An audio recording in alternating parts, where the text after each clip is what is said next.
So about a year ago, or maybe it was 2 years. I'm not super sure. Anyways, a while ago, there was an announcement for a Dark Tower movie. I was super excited about it, and I got less and less excited the more information we got. This is the story of me going to see that movie. Fuck. Brian, do you know anything about the Dark Tower?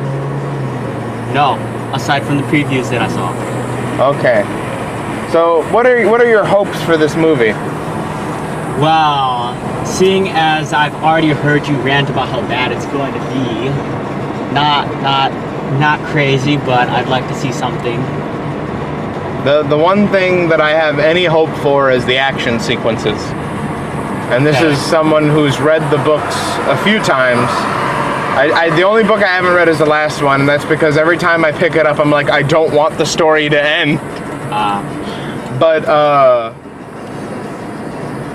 yeah, I'm hoping they pull something mystical and magical out of their ass, and that somehow I'll not hate this. Although me going in with such a low opinion of it already, it's probably going to be better than I think it is. Yeah.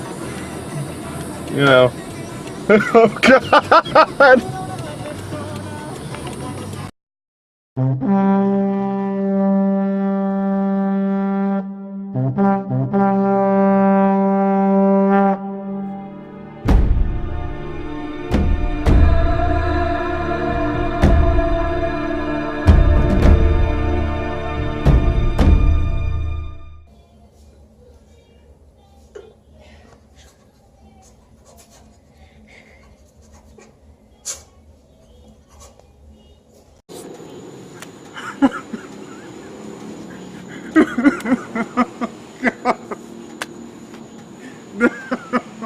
Why?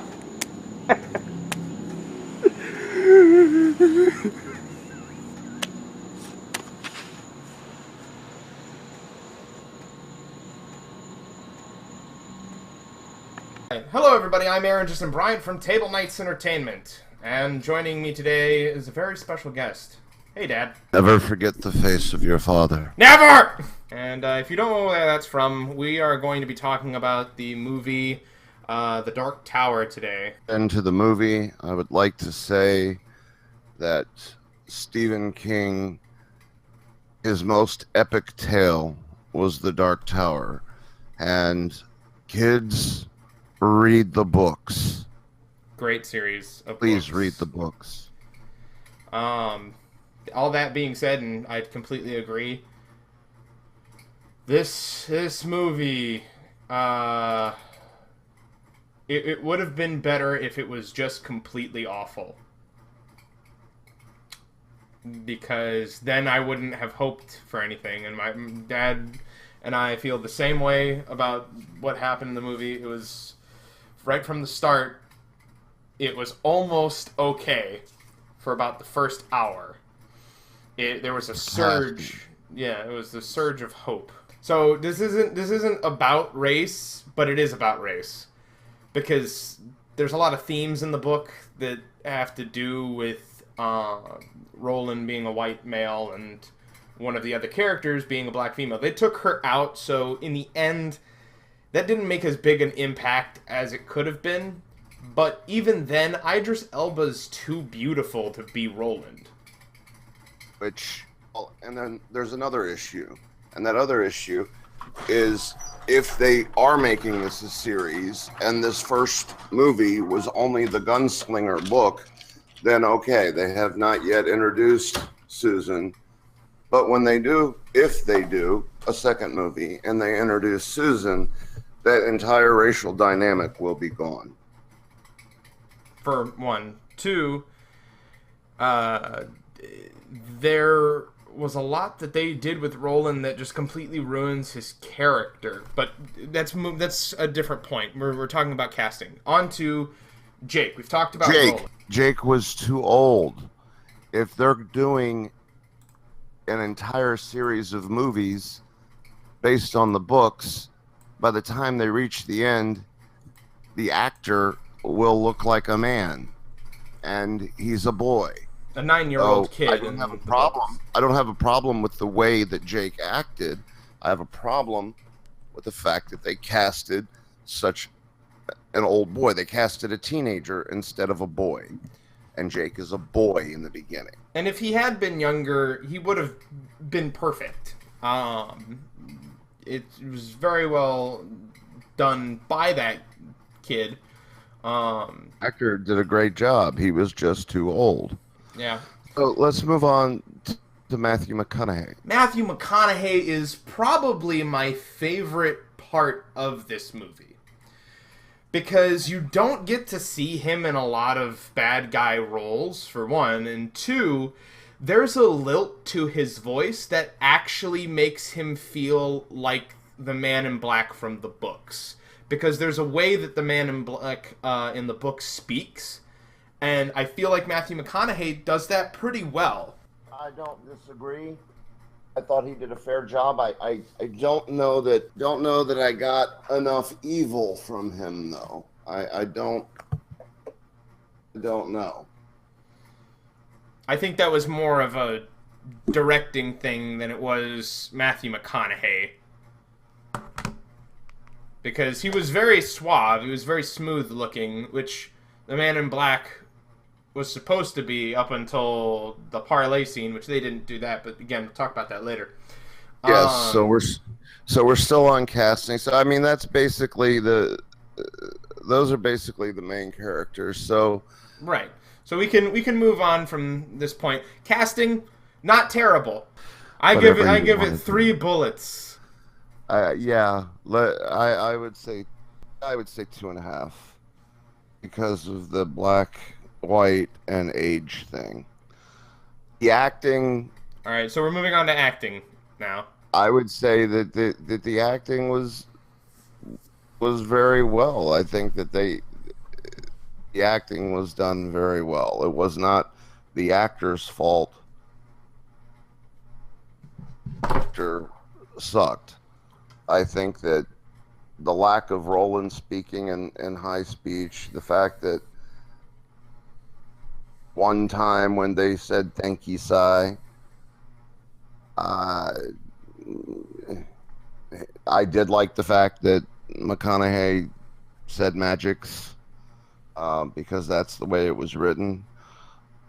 That's magics with a K, everybody. The directing,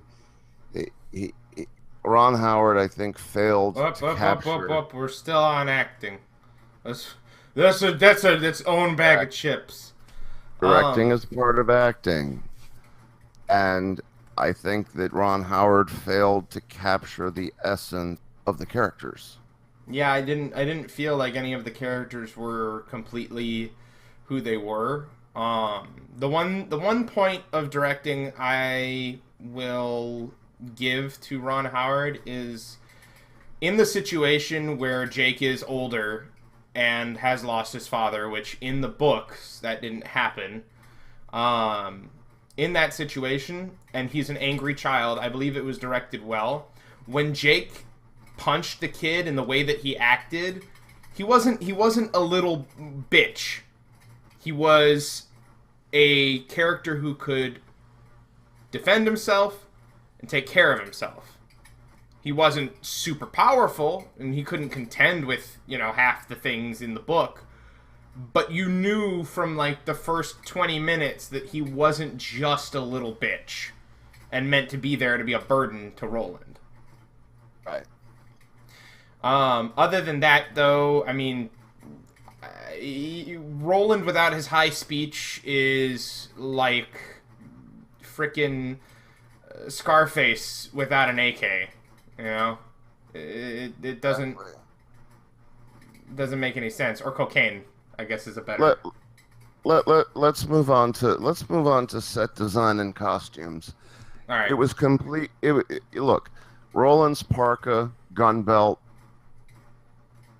themselves were well designed, too small, and Elba is a large man, and Which he should have been. I mean, Roland wasn't right, small. but you can't put those powerful hand cannons. In the hands of a man as big as Elba and then not make them bigger. In the book, they're Exactly. described as .45 caliber plus guns. Like they're half the size over of what they're supposed to be. Now that being said, they're well designed, but after that, there is nothing redeemable about the entirety of the costuming and set design choices that they made.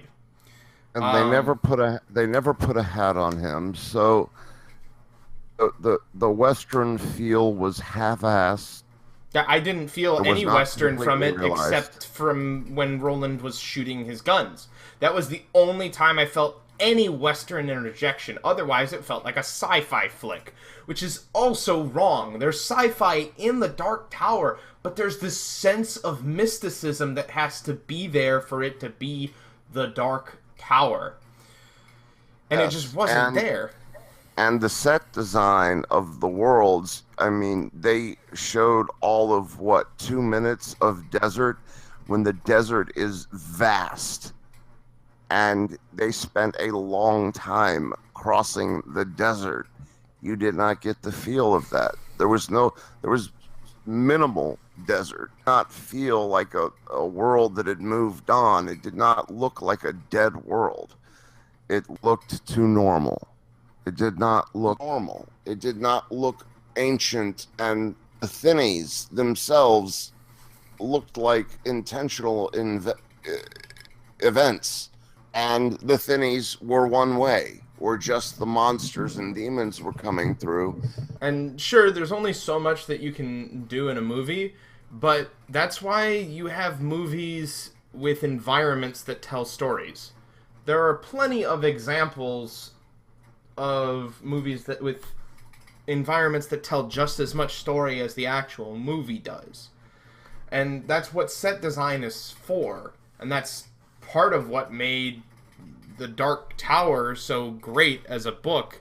Half of what was interesting about it was just reading about the backdrop that they were traveling across. Anyways, Exactly.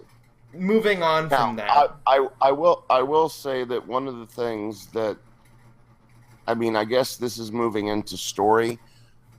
I will say from the beginning, as you said in the beginning of this review, the movie wasn't so god awful from the beginning that you could laugh at it.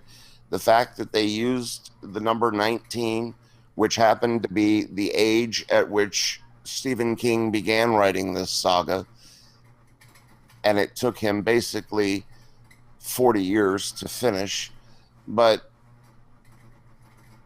was evident. And you got, in the beginning of the movie, you got enough of the story. It caused hope that they might actually pull off a decent rendition of the book. And you knew Because, that they weren't going for a carbon copy of the book even at the beginning, but it still felt like it could do something. And I wasn't expecting at any point for it to be just like the book. Like, I knew they were gonna go off of it, but it still felt like there could be something there when I was in it, when I was watching it. And then it just. the slow mutants and it gave enough hope that they were going to do something vaguely interesting. And the first half of the movie was expected. And then it all fell apart. I'd say around the time that Jake actually headed into Midworld. That was Yes. when it started crumbling because the portals felt just there's too much tech, um, and you never really understood exactly what was happening with the Man in Black and what it is that his machine did. They talked about the shine a little bit, but they never got into the meat of it, and it's not something that you have to do with exposition necessarily, because I mean, if you're just expositing, that's boring. But still, it felt so unfocused, and Yes. at times it felt very pandering when they were fucking up so bad that they were just trying to pander to make people not rage. Like the first time they did the Gunslinger's Oath, that it ruined it for me because it felt like they were just trying to jerk me off to get me not to complain. Slinger's Creed sounded forced in many occasions. I think the only time that it really kind of sounded natural was he was with Jake and battling the Man in Black. And then, I mean, that fight was terrible, though. I mean, the effects were cool, but the way that it ended just... I mean, spoiler alert. Yes, for any huge of those, spoilers. For any of those that are wanting to read the book and really want, and I highly recommend that you get into the story, but this is a spoiler alert. So if you you're have going 5 to do that, seconds to just skip ahead. I'll put a number to where you should be on the page. Go. Leave if you are going to read. So that fight, Jake was supposed to die. There was supposed to be a choice that Roland was given to either continue on to kill him or save Jake's life. And that choice was completely non-existent in the movie. And Jake did not die. And that's where the wheels fell off completely, and where I started throwing popcorn at the movie screen, and the people around me probably thought that I was crazy. I was so angry. The great thing about the book is that Roland never gets to kill Walter. You know, he literally ends up talking to him instead about the things that are to come. That conversation that he had with the Man in Black was central and epic. Yeah. To the story. And had to make to catch the Man in Black led to Jake's death, which leads to a source of great guilt throughout the rest of the story. And death is not permanent when you're talking about a gigantic multiverse. And even in the book, Jake knew that. He's like, there are other worlds, and he helped make the choice for Roland. He spurred him on. It was such an epic part of the story.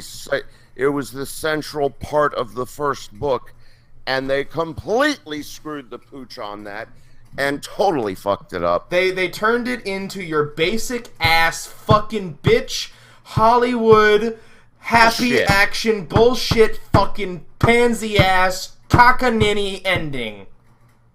Yes. And it sucked. It just ruined it, man. Completely destroyed any value or movie could have had. I kept hoping that, like, it would be impossible for Roland to beat the Man in Black, and he would realize that. And the only way that he knew he could stop it is if he shot Jake. That was what I was hoping for.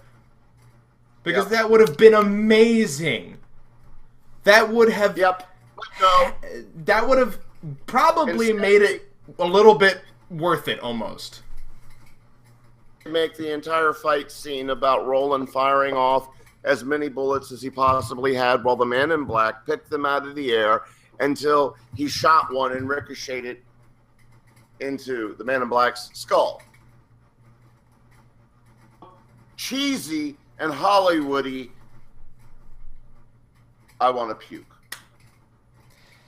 Yep. So, let's see. Final verdict time? Yes. Here's my thing.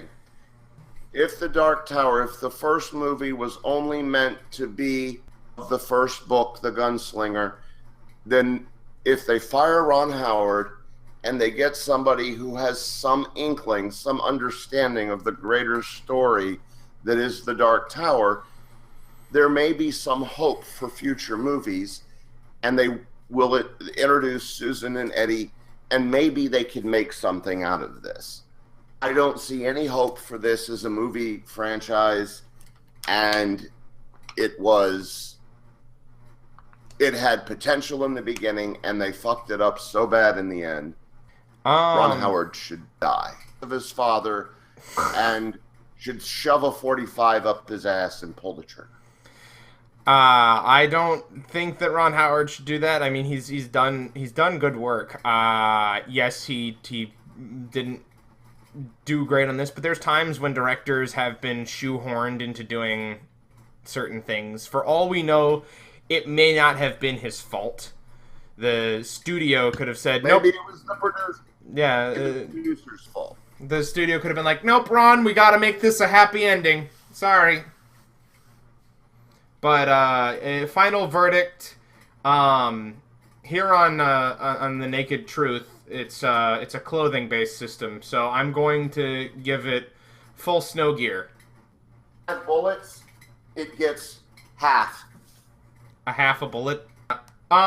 Keep in mind that we, as people, are very biased towards the original story when we review this. However, even outside the context of the book, it's very evident that there is a lack of direction. So it's not even just that they skewered this story, it's that it wasn't a great movie. And it could have been. It really could have been. Anyways, I'm Aaron Justin Bryant from Table Knights Entertainment. That is my father. I'm James Cook, and I fully endorse this ass reaming of the movie.